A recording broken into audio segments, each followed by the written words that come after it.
अब हे इज़राइल, जो जो विधि और नियम मैं तुम्हें सिखाना चाहता हूं उन्हें सुन लो और उन पर चलो, जिससे तुम जीवित रहो। और जो देश तुम्हारे पितरों का परमेश्वर यहोवा तुम्हें देता है, उसमें जाकर उसके अधिकारी हो जाओ। जो आज्ञा मैं तुमको सुनाता हूं उसमें ना तो कुछ बढ़ाना और ना कुछ घटाना। क्या तुम्हारे परमेश्वर यहोवा की जो जो आज्ञा मैं तुम्हें सुनाता हूं उन्हें तुम मानना। तुमने तो अपनी आंखों से देखा है कि बालपोर के कारण यहोवा ने क्या क्या किया। क्या अर्थात जितने मनुष्य बालपोर के पीछे हो लिए थे उन सबों को तुम्हारे परमेश्वर यहोवा ने तुम्हारे बीच में से सत्यानाश कर डाला। परंतु तुम जो अपने परमेश्वर यहोवा के साथ लिपटे रहे हो सबके सब आज तक जीवित हो। आपकी तारीफ बड़ी होनी चाहिए। आप मेरे साथ बोलेंगे, बोले परंतु तुम जो अपने परमेश्वर, जोर से बोल सकते हो आप लोग, बोलो परंतु तुम जो अपने परमेश्वर यहोवा के साथ लिपटे रहे हो सबके सब आज तक जीवित हो।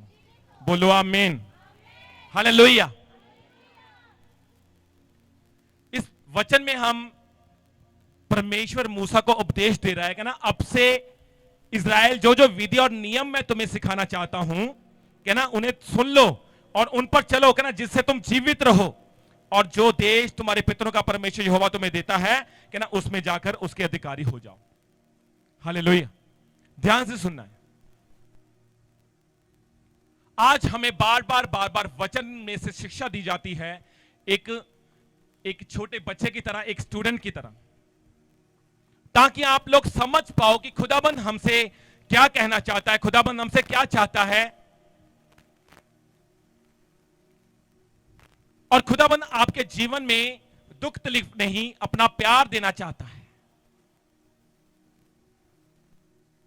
क्योंकि जो दुख और तकलीफ है वो कभी खुदाबंद की ओर से नहीं आता है। हम खुद उसकी अभिलाषा में पड़ते हैं, हम खुद गलत कामों में पड़ते हैं और अपने जीवन में उस पाप को उत्पन्न होने देते हैं, जन्म होने देते हैं। और जब वो पाप हमारे जीवन में जन्म लेता है वो बड़ा होता रहता है। जैसे बच्चा छोटा बेबी बॉर्न, वो जन्म लेता है, वो धीरे धीरे करके बड़ा होता है, 1 साल 2 साल 3 साल 4 साल बड़ा होता है। और उसी तरह पाप भी हमारे जीवन में जब जन्म लेता है वो भी जन्म लेके बड़ा होना शुरू हो जाता है। और वही पाप हमें निराशा में ले चलता है। वही पाप, वही व्यभिचार, वही गंदे काम, वही गलत सोचना, जरा फोन के ऊपर समय बिताना, टीवी को देखना, चुगली निंदा करनी, गलत काम करना, इधर उधर की बातें पकड़ लेना, किसी की टांगे खींच दी, किसी की कुछ कर दिया। और ऐसा करने से जो हम वचन को सुना होता है हमारे जीवन से वो वचन की सामत, वो मसा जो हम जैसे लेके जाते हैं वो दूर हो जाता है हमसे। क्योंकि खुदा का वचन कहता है जहां कहीं परमेश्वर का आत्मा है वहां पे आजादी है। और आत्मा आपको आजाद करता है, खुदाबंद का वचन आपको आजाद करता है। पर वो कैसे आजाद करता है? जब आप वचन को सुन के उसके ऊपर मनन करना शुरू करते हो, उसके ऊपर आप चलना शुरू करते हो। परमेश्वर ने मूसा को इस्राएल लोगों के लिए आज्ञाएं दी, कह रहा अगर तुम मेरी आज्ञाओं को मानोगे, कह रहा मैं तुम्हें उस देश में पहुंचाऊंगा जहां दूध और शहद की नदियां बहती होंगी, जहां पे फल और फ्रूट होंगे, कह रहा वहां पे ऊंट कटारे ना होंगे, कह रहा वहां पे फलदार भूमि होगी। सुनाम वो मूसा को उपदेश दे रहा है खुदाबंद अपने लोगों के लिए, ताकि उसके लोग बचाए जाएं। आज भी परमेश्वर अपने दासों को खड़ा करता है अपने लोगों को बचाने के लिए, कि तुम पाप में ना चले जाना, तुम व्यभिचार में ना चले जाना, गलत कामों में ना चले जाना। कहीं ऐसा ना हो कि तुम जो परमेश्वर ने तुम्हारे जीवन में बुलाहट रखी हुई है और उस बुलाहट से आप दूर हो जाओ। क्योंकि उसकी आज्ञाएं कोई कठिन नहीं है, हमने कठिन बना ली। हमें लगता है कि नहीं परमेश्वर की आज्ञा के ऊपर चलना बड़ा औखा है जी। आपको लगता है ऐसा, पर खुदावन तो बाएं फैला के उसने क्रूस के ऊपर जान दी अपनी, आप लोगों के लिए। उसने तो बोला कि मैं बाएं फैला के तुम्हारे लिए खड़ा हूं, मैंने अपना प्रेम जाहिर कर दिया इतना बाहें खोल के।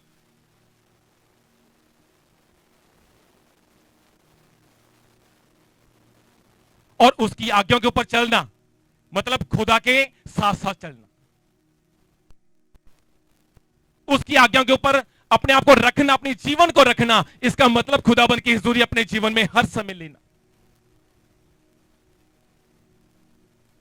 किनको समझ आ रहा है?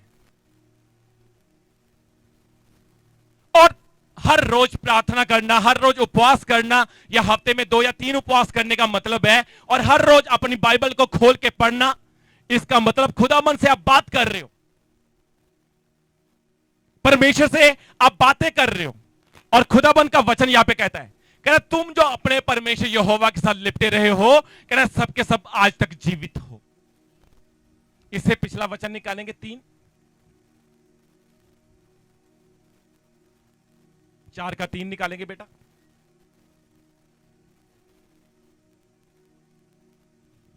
कह रहा तुमने तो अपनी आंखों से देखा है कि बालपोर के कारण, बालपोर कौन था? पुराने नियम में बालपोर एक देवता को नाम दिया गया था, जिसको मिट्टी की मूर्ति बना के और इतना लंबा बड़ा बना के उसको बालपोर का नाम दे दिया था। ये बालपोर है, देवता है जी, इसको पूजो, इसकी पूजा करो, इसकी धूप बत्ती करो, इसका सब कुछ करो। कह रहा तुमने तो अपनी आंखों से देखा है कि बालपोर के कारण यहोवा ने क्या किया, कहना अर्थात जितने मनुष्य बालपोर के पीछे हो लिए थे, उन सबों को तुम्हारे परमेश्वर यहोवा ने तुम्हारे बीच में से सत्यानाश कर डाला।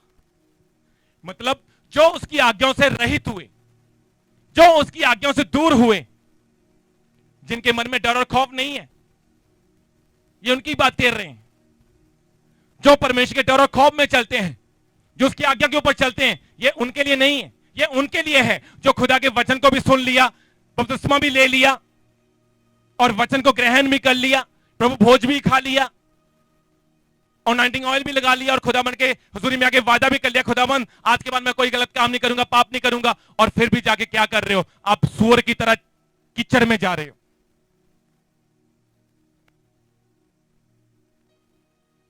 जो कुत्ता रहता ना, कुत्ता जो डॉग होता है, जब वो उल्टी करता है ना, वो अपनी उल्टी खुद खा लेता है। समझ आ रही नहीं आ रही? और जो सूअर होता है उसको कहना, चाहे तुम मोतियों की माला पहना लो, उसके नाक में सोने की नथनी डाल दो और उसको नला लो, धला लो, और फिर भी वो कहां चला जाएगा? गंदगी चिक्कड़। परमेश्वर का वचन कहता है, कह तुम्हारे अंदर कुत्ते और सूअर की आत्मा वास करती है, इसीलिए तुम बार बार बार बार बार बार वचन को सुनते हो और फिर से कीचड़ में चले जाते हो, गंदगी में चले जाते हो। ये खुदा ने उन लोगों के लिए बात की है जो वचन से रहित हो जाते हैं, जो वचन को सुन तो लेते हैं पर वचन के ऊपर चल नहीं पाते, और फिर नशा, फिर बीड़ी सिगरेट, फिर गलत काम, फिर व्यभिचार, फिर गंदे काम, फिर झूठ बोलना, फिर चुगली निंदा करना। ऐसे खुदाबंद की आज्ञा आपके जीवन में पूरी नहीं हो सकती। लोग कहते हैं कि मुझे 6 महीने हो गए, साल हो गए चर्च जाते हुए, मेरे जीवन में यह काम क्यों नहीं हो रहा है। आप अपने आप से पूछो, आंखें बंद करके अपने हाथ रखो छाती के ऊपर और पूछो खुदाबंद से, अपने आप से मन से पूछो कि मैंने कितनी बार खुदा की हुजूरी में आके बीज बोया अच्छे से, मेरी प्रार्थना कितनी है, मेरा बोना कितना है, मेरा उपवास कितने हैं, मेरी पुत्रता कितनी है, मेरे वचन के ऊपर मनन करना कितना है। पहले आप अपने आप से पूछे, फिर खुदाबंद से सवाल करें कि हाँ खुदाबंद, अब मैं चंगा होके आया हूं, अब मैं साफ होके आया हूं, अब मैं तेरी हुजूरी में आके बैठूंगा, तो फिर आपको खुदाबंद आशीष देगा। समझ आ रहा नहीं आ रहा आप लोगों को? कहना जितने लोग बालपोर देवता के पीछे चल पड़े थे, उसके धूप बत्ती कर रहे थे, जोत बत्ती कर रहे थे, उसके सामने वेदियों के बलि चढ़वा रहे थे, कहना वो सत्यानाश, उनका सत्यानाश, उनको मार डाला गया, उनकी लाइफ, उनका बिजनेस, उनका हर एक काम, उनके आने वाली पीढ़ी तक खत्म हो गई, डिस्ट्रॉय कर दिया उनको परमेश्वर ने। क्योंकि परमेश्वर ने अपनी आज्ञाओं में बोला, क्या तो मूर्ति को ना बनाना और उसको बनाना, ना उसको ढालना, ना तस्वीरों को पूजना। कहना तो मैं तुम्हारा जीवित खुदा हूं, मैं तुम्हारे बीच में मौजूद हूं। कहना मैं ही तुम्हारा परमेश्वर होऊंगा, मैं तुम्हारी सुनूंगा भी। कहना अगर तुम मेरे साथ लिपटे रहोगे, बोलो लिपटे रहोगे, ऐसे बोलो, ऐसे करो, लिपटे रहोगे। किसके साथ? ऐसे रखो, किसके साथ? किसके साथ? परमेश्वर के साथ। परमेश्वर कहता है, अगला वचन निकालेंगे, हम लिपटे हुए हैं, अभी तक खुदा से लिपटे हुए हैं। आपके हाथ ऐसे रखने, क्या हुआ, थक गए हो क्या? परंतु तुम जो अपने परमेश्वर यहोवा के साथ लिपटे रहे हो, कहना सबके सब आज तक जीवित हो। बोलो आज तक जीवित हो। अपने पड़ोसी को बोलो तुम आज तक जीवित हो। आमीन। समझ आ रहा नहीं आ रहा है? लिपटे रहने का मतलब हर रोज प्रार्थना, हफ्ते में 3-3 रोजे, 3-3 उपवास, हर रोज अपने बाइबल को खोलना और पढ़ना। ये नहीं बाइबल को चर्च वाले दिन लेके गए बस, उसके बाद एक कोने च पईया उथे मिट्टी पै रही है, झाड़ू लग रहा, धूल पै रही है, और संडे वाले दिन उठाई चाट के, हाँ हुन लेके चलते हैं, कपड़ा नहीं मम्मी की होया, बाइबल साफ करना, मिट्टी पई ही है। ऐसा नहीं, फिर आप उसके साथ लिपटे हुए नहीं हो। हालेलुया। उसके साथ लिपटे रहने का मतलब है हर समय प्रार्थना, उपवास, खुदाबंद के वचन के डर और खौफ में चलना।